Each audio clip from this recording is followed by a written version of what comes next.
Iran ও ইসরায়েলের মধ্যে নতুন করে সৃষ্টি হয়েছে উত্তেজনা। তেল আবিব যদি তেহরানের বিরুদ্ধে যুদ্ধে জড়ায় তবে ইরানও জবাব দিতে প্রস্তুত বলে সাফ জানিয়ে দিয়েছেন দেশটির প্রেসিডেন্ট মাসুদ পেজেশকিয়ান। আল জাজিরার সঙ্গে বিশেষ সাক্ষাৎকারে বুধবার 23 জুলাই এই মন্তব্য করেন পেজেশকিয়ান। ইরানের প্রেসিডেন্ট বলেন, যুদ্ধবিরতি নিয়ে আমি খুব আশাবাদী না। যে কোনো সময় আরও জটিল হতে পারে পরিস্থিতি। শান্তিপূর্ণ উদ্দেশ্যে পরমাণু কর্মসূচি চালিয়ে যেতে তেহরান প্রতিশ্রুতিবদ্ধ।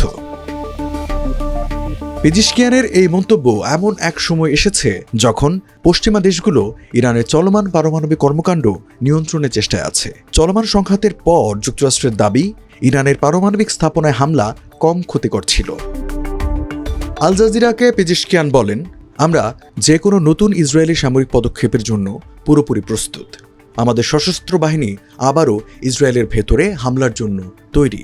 যুদ্ধবিরতি নিয়ে আমরা খুব একটা আশাবাদী না। আমাদের শীর্ষ নেতৃত্বকে শেষ করার চেষ্টা করে ব্যর্থ হয়েছে ইসরায়েল। 12 দিনের হামলা পাল্টা হামলার পর 24 জুন ট্রাম্পের মধ্যস্থতায় ইরান ইসরায়েলের মধ্যে যুদ্ধবিরতি হয়। এই 12 দিনে ইরানে 9 শতাধিক মানুষ নিহত হয়, তাদের বেশিরভাগ বেসামরিক নাগরিক। অন্যদিকে ইসরায়েলে নিহত হয় অন্তত 28 জন।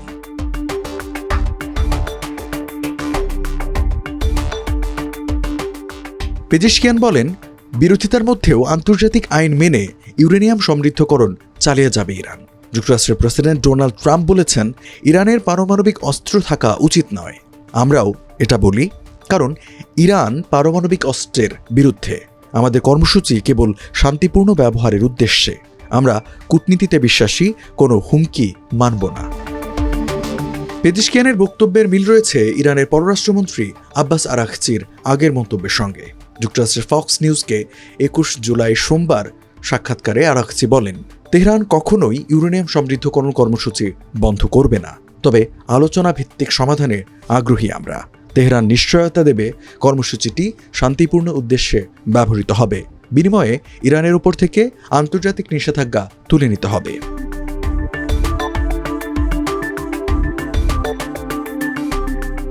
ইরানের প্রেসিডেন্ট মাসুদ পেজেশকিয়ান জানান, ইসরায়েলের হামলার মূল উদ্দেশ্য ছিল তেহরানের শীর্ষ নেতৃত্বকে শেষ করে দেওয়া। তিনি বলেন, 15 জুন তেহরানে জাতীয় নিরাপত্তা পরিষদের এক বৈঠকে ইসরায়েল আমার উপর হত্যা চেষ্টা চালায়। অল্পের জন্য সেই যাত্রায় বেঁচে গিয়েছিলাম। হত্যা চেষ্টার বিষয়ে জানতে চাইলে পেজেশকিয়ান বলেন, এটি ছিল ইসরায়েলি কমান্ডারদের জঘন্য পরিকল্পনার অংশ। তারা ইরানের রাজনৈতিক নেতৃত্বকে টার্গেট করেছিল। এর আগে শীর্ষ সামরিক কর্মকর্তাদের হত্যা করে তারা। ইসরায়েল চেয়েছিল অস্থিরতা সৃষ্টি করে ইরানকে পুরোপুরি পতনের মুখে ঠেলে দেওয়া, কিন্তু এতে তারা ব্যর্থ হয়েছে।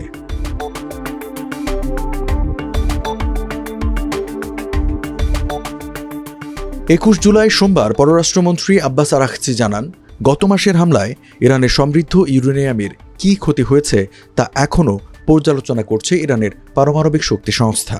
তিনি বলেন, তেহরান শিগগিরই এ বিষয়ে তাদের মূল্যায়ন আন্তর্জাতিক পরমাণু শক্তি সংস্থাকে জানাবে। তিনি বলেন, ইরান এখনও আন্তর্জাতিক পরমাণু শক্তি সংস্থার সঙ্গে সহযোগিতা বন্ধ করেনি। তারা যদি আবার পরিদর্শক পাঠাতে চায় তাহলে সেই অনুরোধ সতর্কভাবে বিবেচনা করা হবে। চলতি মাসের শুরুতে পেজেশকিয়ান একটি আইনে সই করেন।